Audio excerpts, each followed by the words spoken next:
I remember she asked, she was like, do you want more? I was like, no, it didn't work. Why would I want more?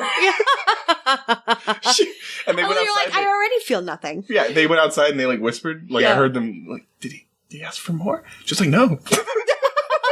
He wasn't pretending to get more. Yeah, he wasn't pretending to get more. He just doesn't. He's like, no, it didn't work. I don't want more. I've rejected painkillers. So they gave me some really strong ibuprofen. And it helped. The ibuprofen did help.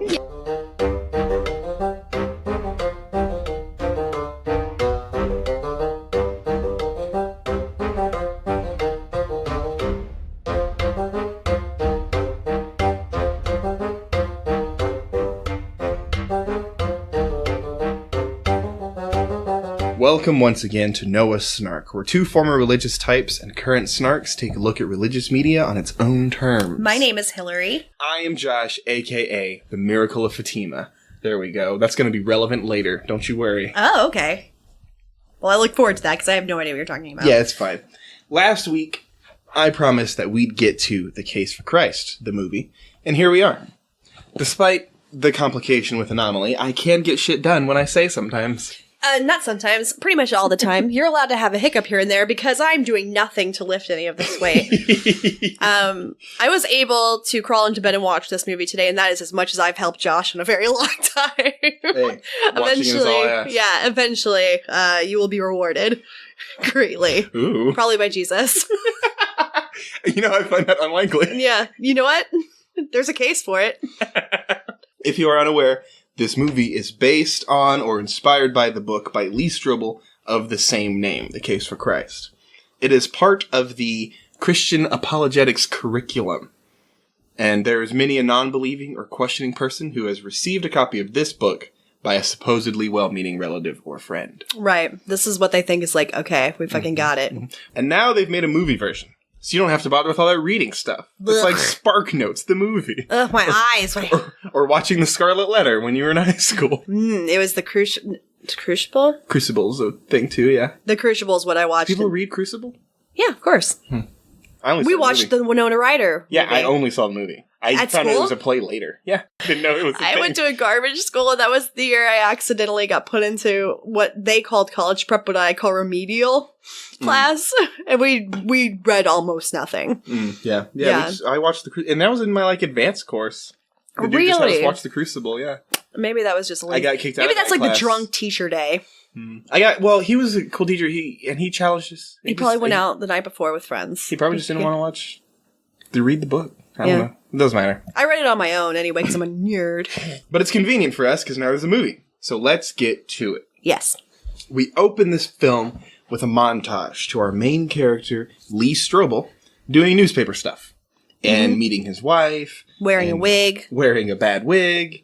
And getting an award for doing the famous Exploding Pintos story from the 90s. Which I meant to look into. Did you look into it? It's a real story. It's not from the 90s. I think it's no, because the movie was in the 80s. The movie, he started at 80. I thought it was in 92. He quit journalism by 87. Oh, Jesus. Okay, well, the Exploding Pinto story of the 80s. Potentially not 70s, early 80s, yeah. Yes. I think anybody who's our age or older will remember the Exploding Pinto story. I don't remember it. No? No, not at all. I was too young to obviously, know the story. Right. But I've heard about it from the past. Apparently, Ford Pintos used to have some mechanical problem where if you rear-ended them, they would literally catch on fire and explode. And for the long time, Ford covered it up until eventually, I guess, Lee Strobel It's hilarious. did the work to connect the dots. I'm sure people died, but it is a great image in my head. So this was his big claim to fame. It was his big claim to fame as a journalist, okay. Yes. In celebration of him getting this award and a promotion, he and his pregnant wife, Leslie, and their daughter go to dinner. And his daughter almost chokes on a gumball. Saw that coming to a fucking mile away. Did you? She got a gumball out. I'm like, that kid's gonna die. I was like, maybe she won't. Maybe it'll be a miracle. But yeah, my first thought was that kid's about to choke, and that's where the Christ finding is gonna. I nailed it from the beginning.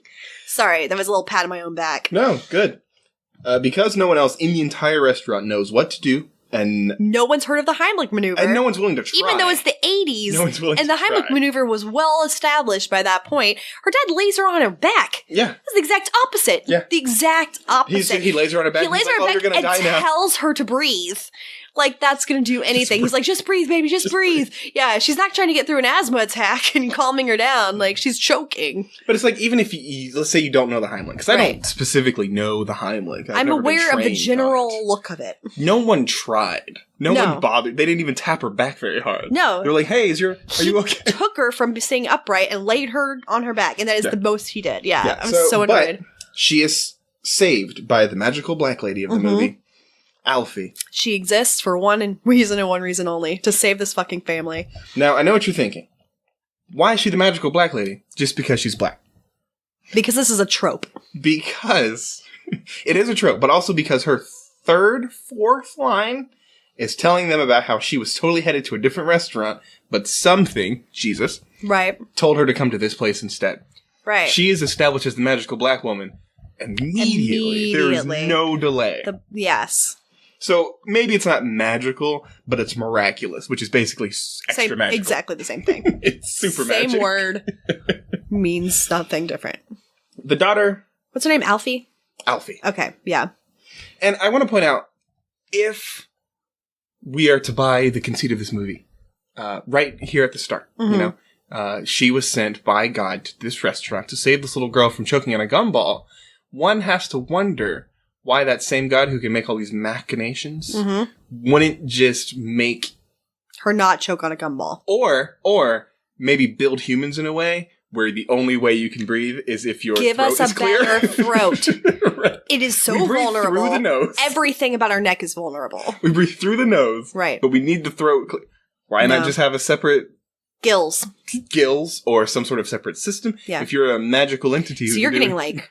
Very I was thinking, why not just not let the kid choke? Right. Also, well, he wants to bring Lee to right. So there's no other way to do that. But that's why black people exist. Did you know? God put black people here to teach white people about Jesus. That's what the whole slavery thing was about. We take them from their lands. We teach them about Jesus. Then they reteach us later when we lose our way. Actually, we just nailed it. We just solved. I think you're right. Yeah. Okay. Racism gone. Racism was over. Later that night, in bed, when they were putting the daughter to bed, I should say, the daughter asks about Jesus since she overheard the adults talking about it. And Lee tells her that it's a thing some people believe, but that we are atheists, and so we don't believe that. Right. Leslie, his wife again, pushes back Erica Christensen, for those who know and care. Yes. Let's talk about Erica Christensen for 1 second. No one else in this movie is is an actor like in anything. Yes, except for Faye Dunaway.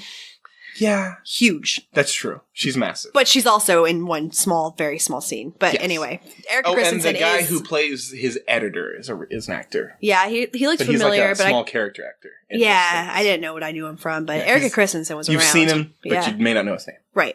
But Erica Christensen was in Parenthood. Swim fan. She was the swim fan. Yes. Let's see. Was she in Life as a House? Is that the one I'm thinking of? She was in Traffic. Okay. I know that as a drug addict. So she's a real actress. She's good. She was around a lot, and then she wasn't around a lot, and I guess this is why. Well, Parenthood just ended a couple years ago. Oh, right. It was the TV show that was on she forever. was on it every episode. Yeah. Okay. So not like she. But I haven't seen her in movies. True.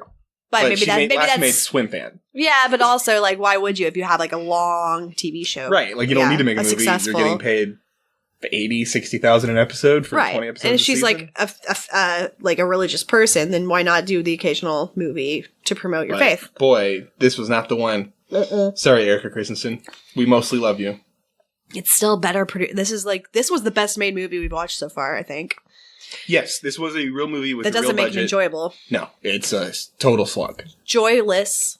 Yeah. Laughless. I've seen this movie twice now. Right. This is my second time.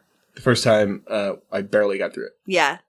This time was about the same. But at least I knew what I was getting into. I was grateful for it a little bit because I got through it really quick because I didn't have to pause to make notes or look anything up. Nothing intrigued me. The case for Christ was not compelling for you? Not even in the bit. Not even in the bittest. I'm going to say slightest is what I was going for, but bittest is my new word. But after they put the daughter to bed, his wife pushes back some on dictating to the kid what they believe. And they get into a spat about whether it was really a coincidence or Jesus that got Alfie to come to that restaurant. Right. And by spat, here's what I didn't get. She immediately lays into him gently. after they leave the daughter's room. But why would she not say something in her daughter's room when he says, like, and we're atheists? She's like, but this is where the mom should come in and be like, but you can believe whatever you want. As you get older, you can look into it. She could put her 2 cents in. She doesn't have to just look at her husband and be like, why'd you tell her that? Yeah, because I get the idea is, like, don't fight in front of the kids. But that's not a fight. That's not a fight. You just say, like, your dad said this. We are atheists. Mm-hmm. He and I are atheists. Yes. You can be whatever you want. Yeah, and if they have actually already had that conversation, he couldn't argue that in front of her. But here's the thing that we haven't established quite yet, but we need to. He is an atheist. Therefore, he is an asshole. Yeah, this is the Christian idea. He's a condescending, useless douchebag. This is the PETA. It's like the PETA of veganism. Yeah. This is like the worst of atheists. Yes. Yeah. Because he is an atheist and he's devout about it. So he has to be an authentically unenjoyable person. Right. He's just someone you want to hit. Pretentious. Constantly. Self-obsessed. And that, like, just so aggressive with his disdain. About everything. He's aggressive about everything. He's a horrible person, really. He's really a piece of shit. At least the way he was portrayed in this movie. I don't know the actual guy. And that's what I was going to say. In the next scene, we see him at work, and apparently nobody likes him even a little bit. No. He has no friends. No friends. He's passing around a copy of his book to people. People are actively rejecting it. People are handing it back to him. Yeah, because most people, if they bring you their copy of their book, they'll be like, oh yeah, sure, I'll take this. Even if they're not going to read it, they'll take it to be nice. Yeah, or to sell in a secondhand shop later. You make a couple bucks. Everyone he offers it to is like, no thanks, I don't want it. Yeah, and and he's not even remotely bothered by this. He's like, oh, you guys are fun. He's like, don't be jealous. Yeah. He's that guy. He's the guy, like, when rejected says you're jealous. Yeah, but the only reason you don't like me. Everyone rejecting his book is fair because he is a condescending douche nozzle to everybody. To everyone, consistently. While he's at work, Leslie, the wife, goes to see Alfie, who preaches at her a little bit and takes her to church. The first time she bothers this woman at work. Not the last. Not the last. She's a nurse. Yes. Alfie's a nurse. She's in a hospital working. She's busy. This white woman shows up and like, I'm really working on some things and I'm confused. I need your time. I need you to just like sit down with me and like tell me everything's going to be okay. You're already a nurse, so I know you're used to doing twice the work for half the pay. Right. But would you like to do more work? Fix my life. For me. Right. Yes, you're a nurse and a therapist and a religious leader. Yes, but only to that woman. Only to me. We don't know anything about Alfie or her life. My private preacher. Right. My private preacher. That's going to be a movie we're going to make. That sounds sensual. She does return home, but she doesn't tell Lee that she went to church and seems to be keeping it to herself. Now is the time to introduce a backdrop to this entire narrative. Because Lee is investigating the shooting of a cop by a gangbanger. Yeah, they use that word. They just throw that word around. Yeah, that's the cop's word, so I'm just going to quote it here. Word, yeah. But it seems to be irrelevant to this, but I promise it will come back around. Everything so far said is going to come right back around. Yes. Because while this movie's not good, it is a real movie. It is a real movie. It has a beginning, middle, and end. While he's doing his investigative work on this cop shooting, Leslie is going to church regularly. She and Alfie become super best friends, primarily over Jesus. With a capital J. And they even have an emotional car conversation. Emotional core conversation? Car. Oh, they're right. in a car. Remember they're in a car? Yeah, I do. I don't know how I feel. The whimpering white woman. In her words, I've just spent most of my life feeling like God is a million miles away. And Alfie's like, oh, honey child, God is not a million miles away. Yeah. And also, an atheist wouldn't feel like God was a million miles away. An atheist doesn't think God is there at all. Right. So that, I'm like, well, were you just pretending to be an atheist? Probably, yeah. Or, yeah. Yeah. It's a yeah. Worth just whatever. But shortly after this very emotional chat with Alfie, she goes home and tells Lee about her recent church experiences. And he blows her off immediately because he's an atheist, so he's an asshole. Right. But she tells him that she totally felt something while churching, and she's even prayed recently. What? You did what? Is that how he That is basically how he reacts. He's like, who are you? She's a proper convert, she says, and he's mad for literally no reason. He's upset, and I don't know why. She tells him she felt something maybe more real than anything she's ever felt in her life, and he gets offended, I guess, because he takes it personal. I could not comprehend what he's upset about. Well, we do learn throughout this movie that he views her as property. Yeah, true. So my guess is he's mostly upset because he owns her and she's not supposed to disagree with him. Yeah. Yeah, it doesn't seem like a real spiritual battle. Like, he seemed to be taking it as an affront to her loving him. Yeah, he But actually... it doesn't make sense. I have a theory that he's actually jealous of Jesus. Mm-hmm. Like, he acts like a jilted lover. Up, yeah, he's like sexually intimidated by Jesus. And be bigger than me. yeah, no, exactly. He was like, oh, so he's like, you get this miracle guy, this big miracle guy, huh? This is who you spend your time with? Fucking Jesus, long hair. Yeah, so he's acting really weird about it. Yeah, But he seems to, I think that the Jesus thing is actively, trying to destroy his marriage. right, that's what he seems to think. Right. But he goes out to an empty bar because Yeah. he's trying to vent. And he has 4 beers. We watch him happen. He has little bottles. 4 I was going to say, that's one of my beers. favorite things that they do in movies. You see what happens without God if you're an atheist? Yeah. You have 4 beers. And you don't have a bartender who removes empties. Because that's what happens That's in movies. the real tragedy here. No, I love watching it in movies, like, in order to denote, to show the audience how drunk this person is. He said or 4 like, beers. yeah, and Possibly in 4 hours. all 4 of those beers are right in front of him. As the bartender brings him another one and doesn't take any of the empties away. It's funny. I need just one movie, to show the guy who's buying the drinks, say, no, don't take them, I'll recycle. Like, I need something as to why a bartender, Even with ask no first. one else in the bar. Even ask first, do you recycle? Yeah. No? Okay, I'll take them. I'll take them. Yeah, we'll just put them right here next to me in frame. I would like one movie that's supposed to establish that you have a drinking problem. Yeah. To establish it, one Christian movie, to establish it well. Yeah. Because 4 beers. it's a long, like, it's a lingering scene. Yeah, he's shiggity wasted after 4 beers. He's had I 4 could drink a beers 12-pack, not to brag. Easily. in about 20 minutes. Very burpy. But that's the thing. Like, we don't know how long it's been. Yeah. But it seems like it's been almost all night. Right. If you've had 4 beers in an entire night, Yeah. you're 100% fine. You've peed twice and you're good. You peed twice. You're fine. You can drive. Like, if they really wanted to show that he had a drinking problem, or he Right. dealt with his problems through drinking, then you order a shot, you drink it. You order another shot, you drink it. You order another shot. or you just say, just leave the bottle. Just leave the bottle. Yeah. That also establishes the same thing. Yeah. Especially if you later show the bottle, like, Mostly gone. Or him walking down the street swinging it. yeah. Then Yeah. it's like, okay, he's a drinker. Yeah. 4 This guy's beers got a problem. in a couple of hours? Right. That's just... So, what a lunatic. Hey, if you have a drinking problem, don't drink 4 He beers. was a blast in college. But if you don't have a drinking problem and you drank 4 beers in a couple hours, Right. you're doing fine. Yeah. You're okay. If you've never had a drink before, you are 12. And you drink 4 beers in one sitting. You're still going to be probably wobbly. okay. But you're going to be wobbly, but you can probably still talk to your mom. She'll smell it on you because She'll you spilled it a couple times because you're 12 and you don't know what you're doing. Exactly. Yeah. But you're actually okay. You're really fine. You'll have a really good sleep and it'll be fine. It's so silly to me. Yeah. But back home, he remembers the lovely time that his wife said to him, I love you, Lee Strobel. You and only you. And now he's jealous of God. Yes! She loves God now. She said she'd only love me. And like, he's being... The hero's journey in this movie is ridiculous. He is being an absurd person. Insane. And like, I'm not saying that God cannot become between...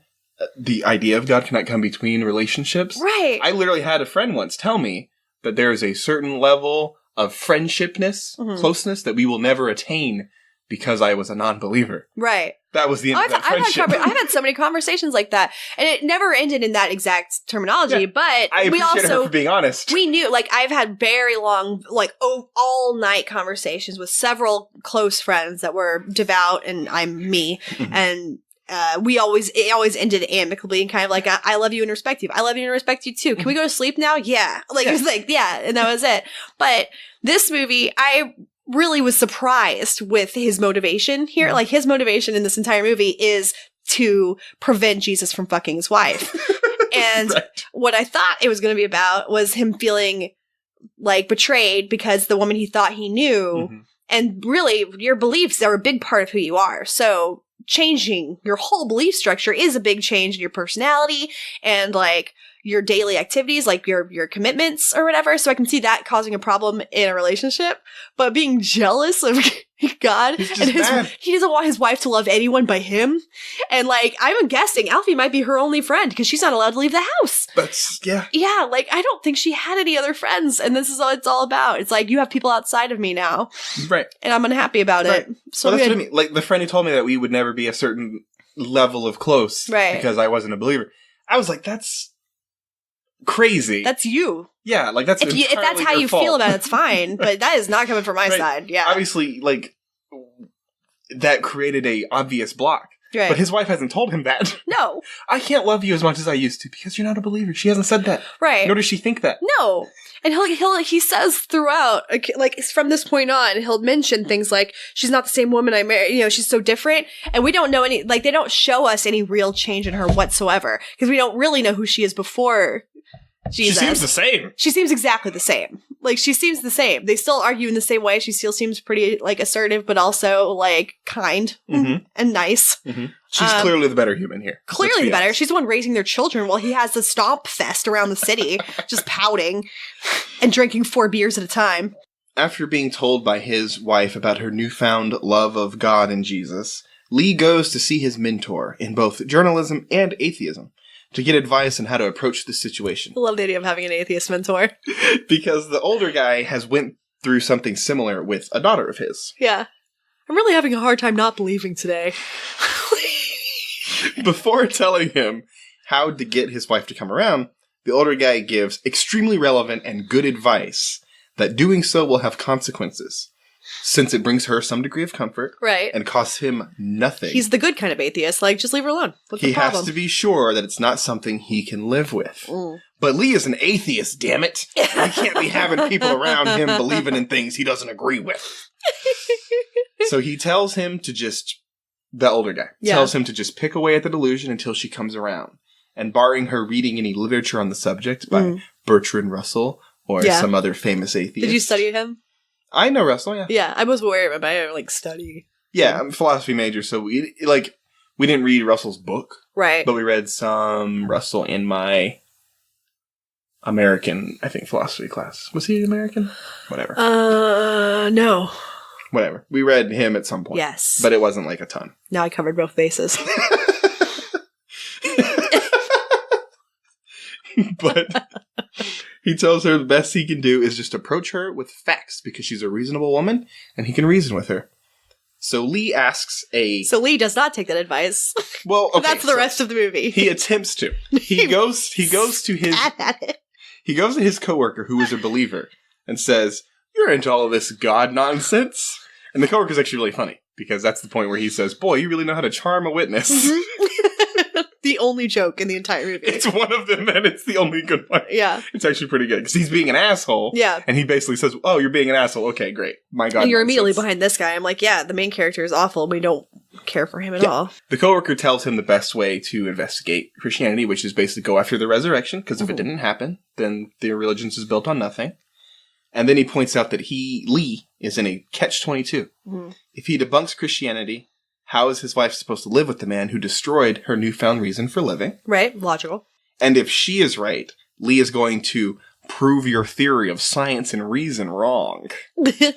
So that's sort of the position Lee's in. He's willing to stand up to the challenge. Yes. Oh. Yeah. And so here we are with the movie. The movie, like I said, it is based on a book where he literally goes through... Based on true events. Supposedly based on true events, where he goes through the so-called evidence for the resurrection of Jesus. Yeah. And he does that journalist obsessive thing where he even goes downstairs and puts together a room that he can tie strings to. Like, so he has a whiteboard. He has a whiteboard and a cork board. Cork board. Yeah. That's the one. And he's a cork wall. Yeah, we get to see a lot of things of him just adding things to his dry erase board that really is unnecessary most of the time. But yeah, and then he becomes just obsessed. So, but the movie essentially just follows him from place to place as he talks to so-called experts and talks about how the resurrection obviously really happened. Right. So the first thing is... He also manages to do all of this while also being a reporter and doing his, like, Regular job, writing a normal, like, reporter's amount of work, and having a family with 2 kids that he doesn't seem to really actually engage with whatsoever. Like, he doesn't, the fathering thing, there's no time for. Well, he's a father from the 80s. You're right. But he goes to Wisconsin first to track down Gary Habermas, a historian about the resurrection. And Habermas claims that all you need to prove the miracle of the resurrection is people knowing that he died, and then seeing him after. Yeah. And my exact note is, that is the stupidest thing I've ever heard. Yeah. It I had a similar note. Any sense. Which guy is this that he's talking to? The first guy, Gary Habermas. He has a beard. Okay. Is this the same guy that talks about the number of Bibles being found? No, having not yet. Not yet? Okay, well, Yeah, we'll get to that get eventually. There. Okay, but this guy was talking about just that the resurrection itself and this viewing of God or Jesus after the fact is what proves the entirety of this religion. He says that. I listened. I was like, is that what he's saying? That's what he's saying. He then points out that there's a report of the resurrection within months of the resurrection supposedly happening. Right. And that helps make it more true because no one apparently could make up a story or be mistaken so quickly. Yeah. But also, this fact never gets checked out, as they're constantly referencing the journalistic integrity thing to do. If you think something, check it out. Check it out. He doesn't check anything out, ever. Like, okay, where are these papers? Who wrote these papers? Like, are there multiple copies of the papers? Do they exactly overlap? Like, there's nothing. Anyway, sorry, go on. No, it doesn't make any sense. People, like, do I have to cite the number of people who have seen dead people since they've been dead? Right. Elvis? Yeah. Tupac? No, exactly. Prince? Also, do you know how many guys looked like Jesus at that time? All of them. All of them. No one met Jesus. It was a specific part of the world, and I'm not saying all, I'm not saying all Middle Easterners look the same. But no, put him in Jesus' clothes, cut his hair exactly the same way. Here's why I say all of them.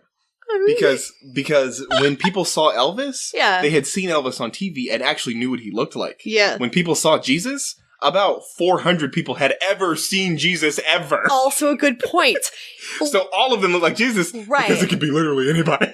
Jesus' doppelganger, Steve, down the street, was just out buying groceries. No one would ever and fucking people, know. She's like, I don't know why people freaked out. Like, he came home like, that was a weird day. Here's a random name. Yeah. Steve. I gave a guy a fish, and then he started bowing, and then, like, people followed me home. They're outside right now. Yeah. Steve Shermer. That's a random name. Yeah. I have met Steve Shermer. I just saw him today. Yeah. How do I know I'm wrong? How do I know you're wrong? No one. And then when I tell somebody, I'm going to call him Steve Shermer, and I'm going to say that you saw Steve Shermer, and they're going to think the same thing. And that's what the game telephone is about. It's extremely easy to see someone who you don't know what they look like. No photographic evidence. I'm guessing their pencil work wasn't great at the time either. So probably not a lot of, It's just silly. Yeah, saying that 500 people saw Jesus means literally nothing. But he also says that because they were supposedly in a position, the apostles were supposedly in a position to know it was a hoax, if it was, it clearly really happened because why else would they die for it? So it's a whole big thing. Which immediately, when he mentions the Jonestown thing, he's like, okay, so Lee mentions, he's like, yeah, and some people, and this many people like drank Kool-Aid and died at Jonestown. Mm-hmm. And then this guy's argument to that was, why would people do something if they didn't believe in it? I'm like, that's the thing. They do believe in it. That doesn't mean they're right.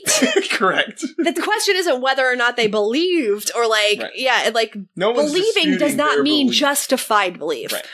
Like, there was no justified belief, and most of the people at Jonestown were forced to drink it, but there were some who willingly did because they still believed in that situation. And I'm not gonna lie, I consider most religious followers in a similar way, where it's like it's like a belief to the death, whatever. That doesn't mean it's proof of anything. So another failed attempt at science, but it's fine. That's what he's going for. On the way home from this, Lee's pager goes off because his wife is in labor now, and they have a baby boy. Pager. So this is the part, after the child is born, is the part where Lee sets up his investigation cave that Hillary mentioned earlier, with the whiteboard and the cork board. I got ahead of us again, I'm sorry. No, it's fine. It doesn't matter, but he doesn't sets all matter. this stuff up, and now he's going to properly investigate this. Yeah, with a Christianity brand thing. new baby at home, he decides to throw himself into work that's not being paid. Unpaid work just to undermine his wife. He does a lot of work for This some bullshit. entire thing is time away from home to undermine his wife who just gave birth to their second child. Yeah. He is a garbage human. Yeah. But he goes. It does not represent all atheists. He goes to some other guy, whose name I honestly missed. But he asks about the reliability of the scripture, of the manuscripts. Mm-hmm. And the dude makes an argument that, compared to the Iliad, which I want to make sure I note right here in the beginning, Yeah. is a fictional story that nobody thinks is a real thing. No. And is a fictional story. It was a pass-me-down story, a verbal... Yeah. Only has 1,500 copies in existence today. Yeah. From the 3rd century, which is 1,100 years after the original should have been or would have been written. Okay. Doesn't mean anything. Go on. The New Testament has nearly 6,000 copies. Yeah. Less than 30 years after the original. Again, means nothing. Because again, just like the last guy, if you say something untrue quickly and consistently, it suddenly becomes true. Right. And even if that was true, that doesn't prove anything at all. Right. That's my point. Do you know how many reasons there could be that many number? There's so many. Here's one. Christianity is the most violent religion. They destroyed everything. They destroy everything that contradicts them. Mhm. Consistently, historically, it is a thing. They burn down towns. They murder. They destroy documents that don't have anything to do with their faith. Mhm. Like maybe nothing survived because So- you burned it down. Yeah, I'm like, so maybe there's this many copies of this one thing is because everybody else was murdered to death. And the thing I want to point out is they always compare, because I've heard this manuscript argument many times, and they always compare it to other historical documents, or other documents, Mhm. and they like to use the Iliad because it is one of the, like, more prevalent. It's one people Ancient recognize, texts. too. Yeah. Yeah. But here's the thing. The difference between them Yeah. is that the Iliad is a fiction story. Yeah, and no started one- only by voice. Like, it was only a verbal storytelling that eventually got written down. So the story was told before. But no one believes the Iliad is an actual event. Right. Or like the events told in the Iliad. Nobody's worshiping. Hera did not come Yeah. down from Olympus and fight Achilles. Right. No one believes that happened. No. So if you want me to believe that the stories in the Bible are true, you're going to need to do a lot better than the thing they wrote down was really old. Yeah. Because I don't care how old it is if it's not fucking true. There's a lot of human history that's very old. All of it. Yeah. The Bhagavad Gita, I don't know the manuscript history on it, but No. guess what? It's still a fictional fucking story, so I don't care. Right. If the Hunger Games is very well preserved in 400 years, and I time travel to 400 years in the future, Yeah. I'm not going to be like, oh, well, look, the Hunger Games must have happened. They were really consistent this whole time. Yeah. There's a. Do Like, you know they how many? never happened. There are so many copies of Harry Potter and the Philosopher's Stone. It must be true. So it's just a really silly fucking argument. And then, this guy goes to talk about the motherfucking Shroud of Turin. Yeah. I don't know if you're familiar with the Shroud of Turin. Very vaguely, please tell me about it, though. It is an obvious hoax. Yeah. That is purported It to is be... Jesus' face on toast. It is supposedly the burial cloth of Jesus. It has his face on it, like you said. It's Mhm. toast. And Lee asks, why would Jesus let himself be killed if he were really the Son of God? And he just accepts the answer of love. Mm-hmm. But Lee forgets to ask why Jesus, Yeah. who is God, remember, he is God, he is man. That's the way it works. He is a ghost. He is part of the Trinity. Trinity. And the Trinities are all separate Father, but Son, equal. Ghost. Yes. He forgets to ask why he would sacrifice himself Mhm. to himself Right. to forgive the sins of humans that he himself is Created. finding himself unable to forgive. Right. But I guess that's just covered by love. It's covered by love. Yeah. Yes. Also, if you were to put a blanket on me when I died, would I photo transfer? No. But you're not Jesus. But also, that's where the next place I would go after this quote unquote expert Mhm. was probably to a decomp Yeah. person to be like, is this something that would happen Does my with a face body? melt into the shroud? Right. Like, would my likeness just appear on a blanket if it was on top of me? But it's a miracle, Hillary. Oh, right. All right, and a montage follows where Lee is still investigating, and oh boy, is he working real hard. Now, he's still Meanwhile, his wife and children are destitute. he's still super bitter about Leslie converting, and he accuses her of cheating on him with Jesus. Yep. Literally. Yeah, no. We weren't joking before. It was not hyperbolic. He genuinely considers Jesus a threat to his sexual life.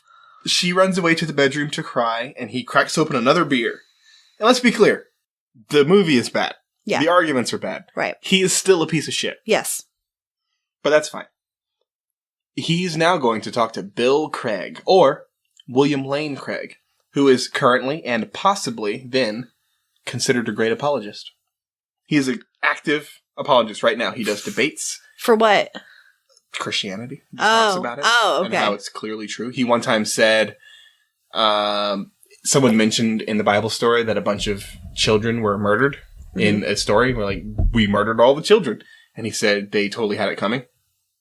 Or no, sorry, he didn't say they totally had it coming. He said they were doing them a favor because the children were too young to be condemned to hell.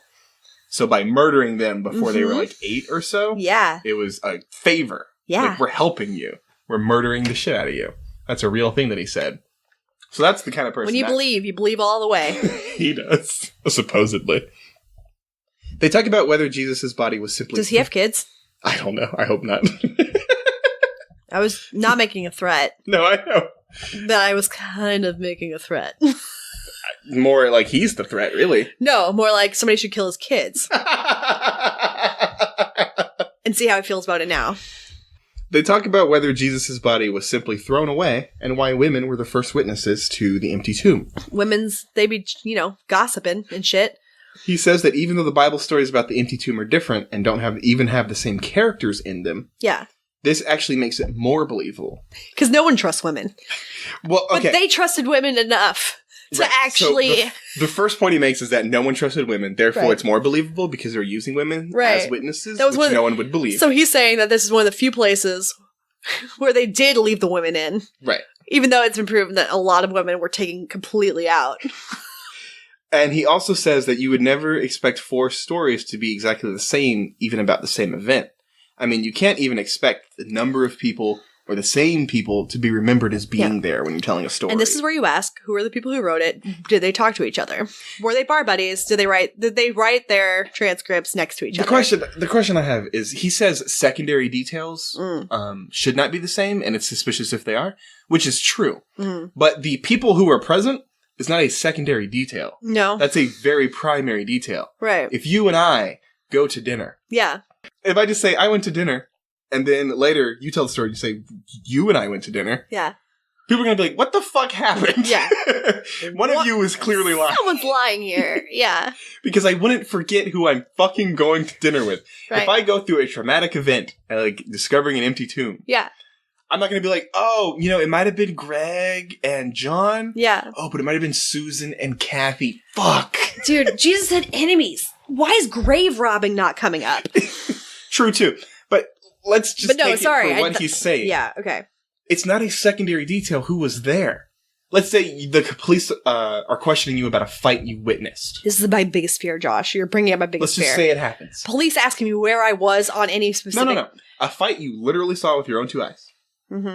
If was it more than 24 hours ago, I'm going to have a hard time. That's fine. But see, there's the thing. I don't know is also an answer that's acceptable. Also true. You're right. But they're like, oh, I heard that Gary and Stu were fighting. Yeah. Did you see this? And you're like, no, it was Gary and John. Bob. Yeah. And then someone else is like, no, it was Gary and John. And then someone else is like, no, it was Gary and someone else. They're triplets. Nobody could tell. Those stories are not just consistent with each other that there was a fight. Yeah. Those stories are completely fucking different. Yeah. That's a completely absurd and ridiculous and different story. And it's just so stupid that people would buy this as an argument. Yeah. Because it's not fucking true. Did they bury him with wealth? It's grave robbery.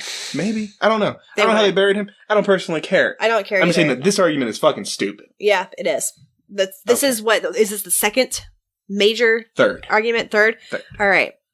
Debunked. Go on. Mythbustered. In the next scene, Leslie wakes Lee up off the couch and asks him to go to church with her and the kids. And he reluctantly agrees. The first Well, thing at that point, he was like, this is when he was like hung over the couch because he had been up doing his secondary mission, which is research on that gangbanger. Right. Right. But the first thing I noticed about church is that the music sucks. It does. And there should not be that many black people in a church where music sucks. Did you think that also? Or I didn't notice. Too focused on the race. If there were any black people, there's too many. There's so many. And they kept them, they made sure they were all in shot. So it looked diverse. Oh, well, technically, I guess she's going to Alfie's church. She is. So where the music sucks? Yeah, that's the thing that doesn't make sense. Alfie wouldn't go to a... Yeah, she would not. You're right. But at least it makes sense for why the black folks are there. Yeah, it does. They're the colonizers of the church. But meanwhile, all the band members and everyone on stage was white. So unlikely. True. All of this is unlikely. But after it's over, Lee talks to Alfie and asks her to find a new mark for her religious stuff, which causes some obvious consternation with This Leslie. is where he also establishes, this is my property. Yeah. Yeah. Stop. It's my wife. And you back off. Exactly. Stop talking to my wife. Don't stop telling her things and hanging out with her. She's my wife. Mine. My wife. My property. Mm-hmm. But after an awkward drive home between them, Lee's parents show up to see the baby. Mm-hmm. Now, it should be established now that he's been avoiding them throughout the movie. He didn't even want to call them after the baby was born. Right. So it's a pretty uncomfortable reunion. Yeah. And we never really know exactly why. Then we find out, ew, this kid's name is Kyle. Is that a problem for you? Ew. You don't like the name Kyle? It's not just that Kyle is a bad name. It's an 80s name, though. Yeah, but it's also like, they're like, oh, his name is beautiful. His name's Kyle. I mean, it's definitely not something people react in a way. I was like, oh, God, what a beautiful name. Yeah. But Lee and his dad do not get along even a little bit, and it's not really clear why exactly. And of course, because Lee, our main character, is a man-child, he's an atheist, you see.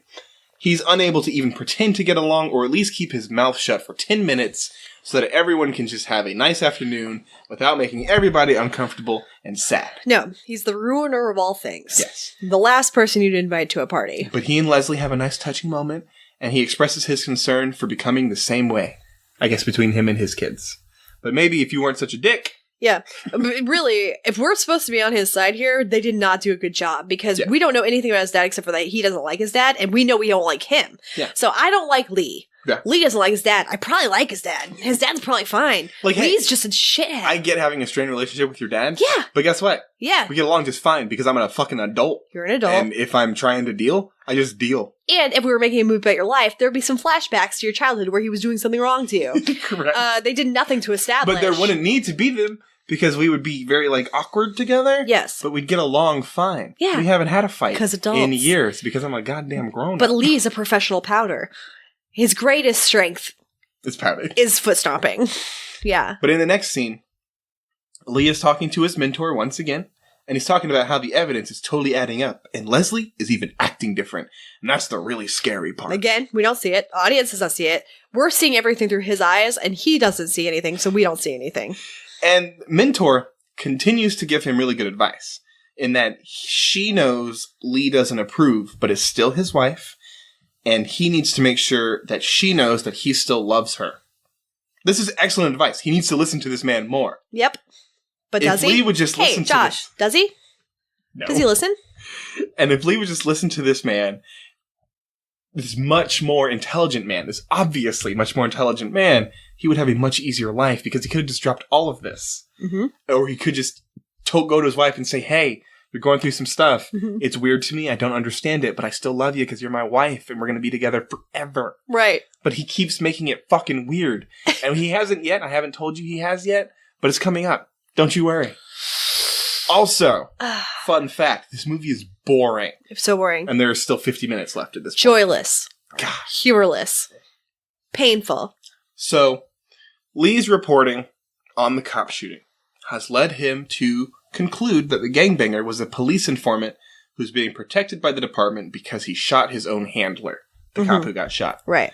The guy, the gangbanger, pleads guilty, but still insists that he did not do it, but had no choice but to plead guilty because the story came out the way that it did. Yes, Lee, giving all of his time to debunking his wife's beliefs, has given very little time to his actual job, which is doing any kind of research on or investigation into this case. He decided from the beginning that this guy was guilty. Well, he found out that he was an informant. He found out he was an informant and then stopped there. Right. Looked into nothing else. The man here, he had two things against him. He was an informant. He was black. Yeah. Okay, to be fair, they found his gun missing a bullet. Right. In bushes near where the shooting had happened. Right. So there's some. Yeah. So there's some evidence, and the dude said he had shot like in anger out into the sky or a building or something. Right. Which is still a shitty idea. Don't do that. Don't shoot anywhere. Yeah, no, like that was a moment where I'm like, well, don't act like you weren't doing nothing. You were drunk shooting in a building. Right. So that's not nothing. Right. But he claims he did not do the shooting, and Lee is not going to try that hard to disprove Right. this. Neither does his prosecutor. Or defender. Yeah. But Leslie and Lee then go on a date, and they have a heart-to-heart about the religious thing. She claims to love him even more now than she ever did, and it's because of Jesus. And she quotes, "And if that's not proof of something, I don't know what is." Again, just throwing proof around willy-nilly. He doesn't like this version of them. This arguing version. I hate being loved by you. No, the arguing version, I think. Yeah. And says if this conversation keeps happening between them in the future, in a year from now, he doesn't want to be there for that. So he's basically threatening to leave the family. Yes. If she doesn't stop with this Jesus thing, he's out. Right. She leaves, upset, obviously. Yes. And the next scene is her going to talk to Alfie about how she's losing hope in her marriage and she doesn't think she's going to survive. But Alfie assures her that God keeps his promises and everything will be fine. Yeah. Because he will give her the second time she just shows up to this woman's work. Right. Where she's working to save lives. And this crying white woman makes her sit down and tell her how to fix her shit. So Lee goes to see Faye Dunaway at a college now. And proposes that the Jesus resurrection thing was a delusion. Mm-hmm. But she claims it isn't possible for hallucinations to be so widespread. Surely there aren't any examples of large groups of people seeing things that aren't there, especially at the same time. Right. But again, this is an argument against nothing because we established that even 500 people seeing Jesus means nothing. Right. Because no one knows what he looks like. No one knows. Yeah. Oh, that's Jesus. Oh, did you hear those Jesus? Yeah. 499 people get the idea. Bam, you've seen Jesus. But here, you know who it was? The guy who grew up the grave took Jesus' outfit, put it on. He's like, sweet, new robe. That's the thing. His outfit probably wasn't that special. No. It was a regular ass fucking outfit. Rope around a sheet. He wore a white shirt and some black and blue jeans. Yeah. Ain't that weird? A guy showed up in town, said he was Jesus. People were like, oh shit, you're Jesus? I thought you died. And then that was the end of the questioning. But my nickname at the beginning of this episode is a reference to this here. Oh, there is an incident called the Miracle of the Sun. Okay. That happened, I believe, in Portugal or Spain in the early 20th century, like 1917. Okay. Where a bunch of people were expecting to see something crazy happen in the sky. And then they did. Oh. Some people saw visions of Jesus. Some people saw the sun literally dance in the sky. Yeah. Others, by the way, saw fucking nothing. Yeah. Because nothing happened. Right. But a mass Some people looked directly into the sun. Some people looked directly into the sun. Yeah. A mass hallucination happened at this time, or it's a miracle. Mm-hmm. You can buy either one. Yeah. I'm going to go with the one that makes the most sense, which is that a bunch of people hallucinated simultaneously. So she's just wrong. Yeah. Facts. Yeah. This is not in dispute. Unless you believe that this is also a miracle. A miracle. Well, I don't know. Would that be considered mass hallucination, or is that just like a hive mind, like well, it was a group mob of mentality? It's like everybody was there, wanting, expecting, hoping to see something. But that's the fun So once somebody says, "Oh, I saw it," then there were people who were like, "Oh, I saw it too. I saw it too." True. Yeah. But that doesn't make it no less a hallucination. If they believe they really saw it, they're hallucinating. And then the fun part is, some people they're also there, saw nothing. Right. So if it was a miracle, it was a shitty miracle, because, like, some of the people saw nothing. Right. And if it wasn't a miracle, it was a fucking mass hallucination, therefore, you lose. Right. So either your God is impotent, or there was just a simple mass hallucination. And if God was impotent, then Lee would not have that big of a problem with him. We know he's got, like, baby arm going on. Yeah, exactly. No problem. Notes right here. Before he leaves, the always incredibly insightful Faye Dunaway asks what his relationship with his dad is like. Of course it's relevant, because all the big names in philosophical atheism had a father who either died when they were young, abandoned them, or abused them. You see, atheists have a father wound, and that's why they're so damaged emotionally. Yep. I live with my dad still. He's awesome. Debunked. Also, can we talk about the time periods that these men existed and what the actual that's more questions come from that. That is not a fact. That is not a fact that means anything until you know what the percentage of like the death toll, the percentage of abandoned families. Was there a major war during the time of any of these things where the father had to go to war? There's so many factors that can fit into that. Also, if you find... This is not the same as finding out that pretty much every serial killer had a major head injury and sexual molestation in their childhood. Right. That is a thing that, and like bedwetting into the teens. Those are three things that almost all serial killers share. Totally different than like daddy issues. Daddy issues are very across the board, and they pretty normal. They vary widely by the degree of how bad they are. It's no proof of anything. Yep. Grumble. So the next scene is Leslie studying her Bible. It's just the same quote over and over again. I will take your heart of stone and turn it to flesh. Yeah. Like, is the heart of stone working? Because keep it that way. That's way less vulnerable. That sounds super cool. Yeah, that sounds great. Lee is working on the medical evidence of the crucifixion. During this investigation, he realizes he's been looking at the evidence all wrong because the cop was carrying a pin gun around, and that's what fired and shot him, and the gangbanger is innocent. See, it's relevant after all, because Lee has to learn that he needs to look at things a different way. Or he should, sometimes he's wrong. Yeah. I'm hoping that that's what he got out of it. Hey, maybe I'm wrong. It's a metaphor. The movie did a metaphor. Yes, the life and well-being of this black man is just a metaphor to help this white guy find God. Go on. Speaking of metaphors, Leslie is getting married to Jesus in that she's baptized now. Yeah. But Lee skipped it. He didn't want to be there. Well, he saw enough, and what that is, he posted up against a tree just far enough so where she could see him with his arms crossed. Clearly not a part of it. While the pastor or minister or whatever it is saying, this is basically a wedding day. Yep. You're marrying Jesus. Yep. And that's when we know that Lee left because once again, he is threatened by the romantic interest that is Jesus in inhibiting. And he literally calls it out. He says, you were getting married to Jesus. And she goes, it was a fucking metaphor. Yeah, he's like, sorry to stay for the wedding festivities or like something like that. Drunk on 2 beers again. Yeah. Yeah. But this causes a big fight between them because she calls him out for not being there. Right. Really. And he breaks a plan. He gets really mad because he's losing his family to Jesus. Yeah. And he I mean, let's be clear. At this point, he's just straight up abusive. Yeah. Like. Completely. Like you can't break plans. No. In anger. No. Or like scream at your wife to where you wake up your kid. And then the kid comes out and tells you to stop being an asshole too. Yeah.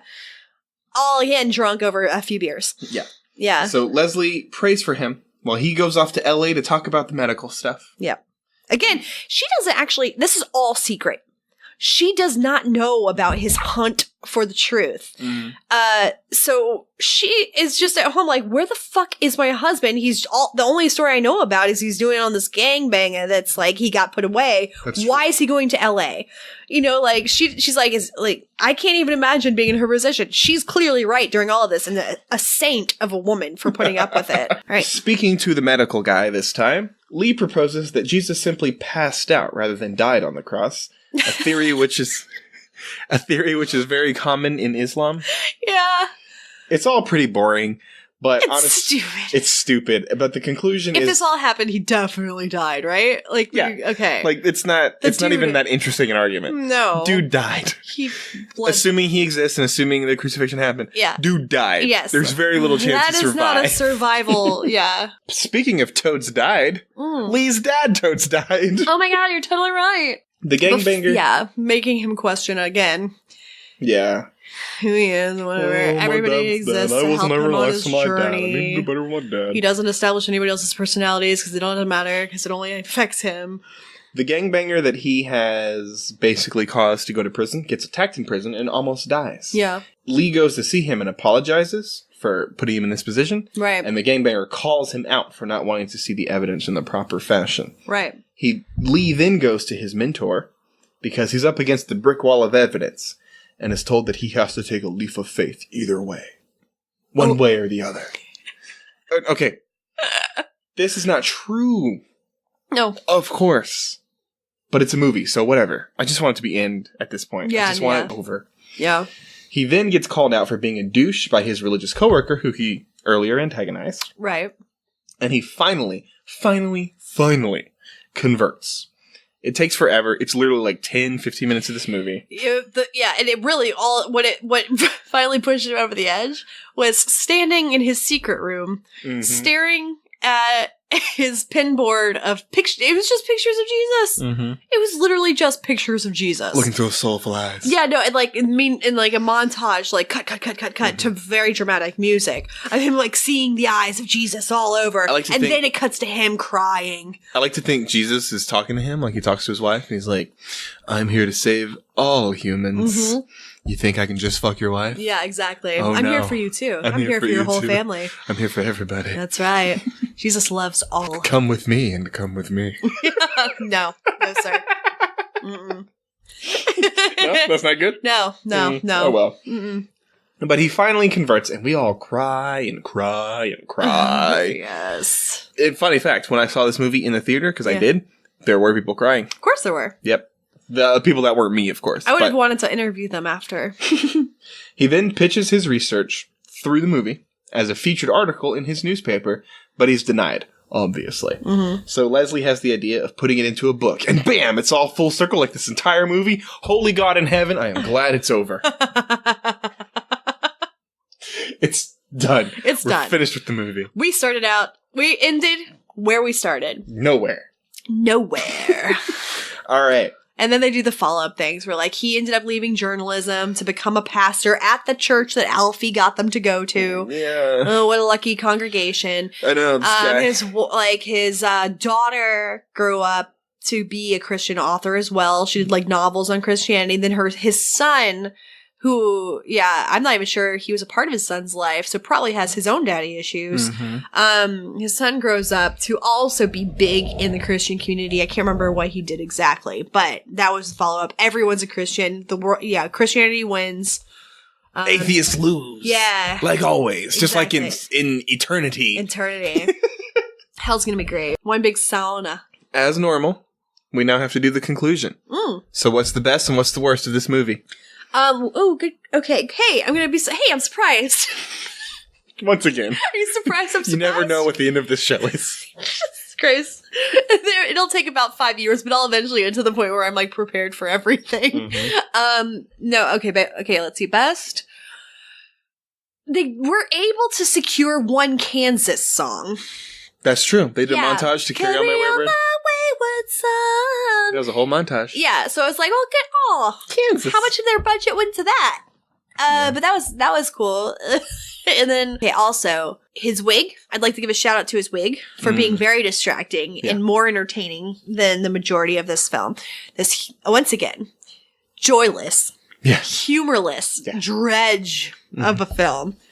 So the best is the Kansas and the wig? Yes. And the worst is everything else? The worst is... it's hard not to get angry when science is presented. Not scientifically. Yeah. Yeah, when you like call something science or proof and you just use those words. Truth. Proof. Yeah. Like knowledge, science. And you just throw those words out there to make things seem credible without actually doing the work. Mm-hmm. Very, very infuriating. Yeah, okay. Yeah. You go. My best is going to be the mentor character because he's the only one in the movie who gives Lee good sensible advice. He's very sensible. You're man. Right. That's a good man. He literally tells him like, if you can let this go, just let it go. It doesn't matter. Yeah. And then after that, he's like, okay, well, you need to take care of your relationship with your wife before you do any of this other stuff. You're being really fucking stupid. Yeah, he's what I believe. Like that's the atheist I know. Yeah, yeah, a rational person who's like, I don't believe it. Like, I don't believe it. I don't really care if you do. It's not a goal of mine to convert the world. Live your dreams, bro. Right. So that's my favorite part of the movie. The worst has got to be the final 20 minutes where he's converting, and it takes 4 fucking ever. Mm-hmm. Like, I get that finally people are calling him on his bullshit to his face. Yeah. So that's fine. But boy, it takes a long time. He had a conversation with his wife. I bet you he's just as infuriating as a Christian as he was as an atheist. Oh, like he wrote this book in this movie. He doesn't have friends still. Yeah. He has friends out of obligation. So he's just... Insufferable. Yeah. But next time on Noah's Snark, I have a deep and terrible secret. Josh, you?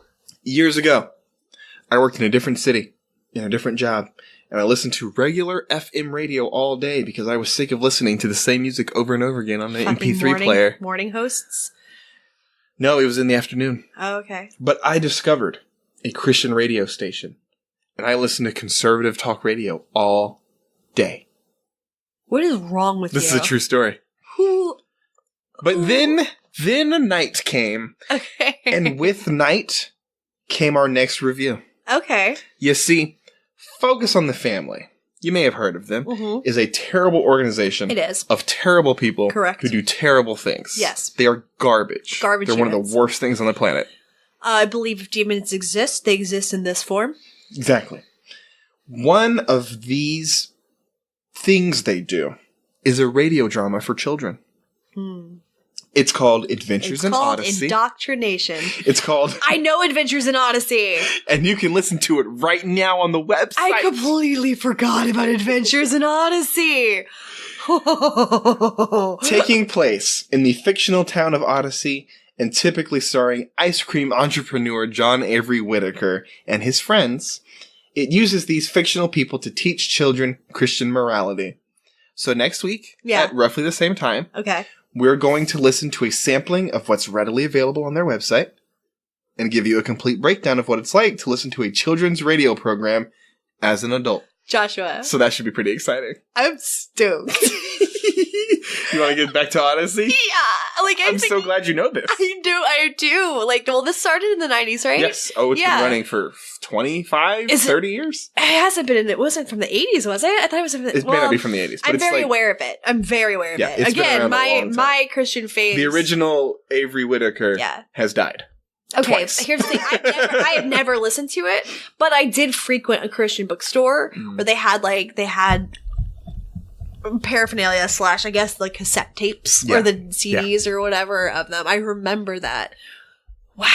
Because I don't have any of the CDs, we're going to just do whatever's available right now. Yeah. And remember, as always, if you like the show and you like to support us, please give us some of those 5-star reviews on whatever podcast app or service you are using. I've heard this might be called podcatchers. What? Like apps or services? Podcatcher. Because it catches your pods. What's a podcatcher? I don't understand what you're saying. Like, instead of saying whatever podcast app or service. Oh, podcatcher. Yeah. Is that really what they're called? That's what some people call it. Well, that's adorable. Let's call it that. If you feel like we deserve anything less than 5 stars, feel free to keep that to yourself. Yes, for sure. If you cannot keep it to yourself, write it on papyrus. Bury it in the desert. Papyrus? I think papyrus is fine. I like papyrus. Yeah. You know, I heard someone keep saying biopic instead of biopic. Yeah. And I kept saying, stop. No, it is biopic. But literally, stop. I'm going to say I'm one of those people who every single time I read it, I read biopic and have to go back and be like, or I read biopic first. My brain sees biopic and then I say biopic. Biopic. It's biopic. Biography? Picture. Yeah. Biopic. No, very logical. I also understand why GIF is pronounced GIF, but GIF just sounds better. You're mistaken. GIF sounds better as well. No, it doesn't. Soft G always. To be fair, the guy who created GIFs says it's GIF. Yeah, but he's wrong too. Yeah, it's just It is GIF. It's GIF. Yeah. It'll always be GIF. Agreed. Words change. Sometimes like to say GIF. I like soft G's. I don't like it. If you... Giraffe.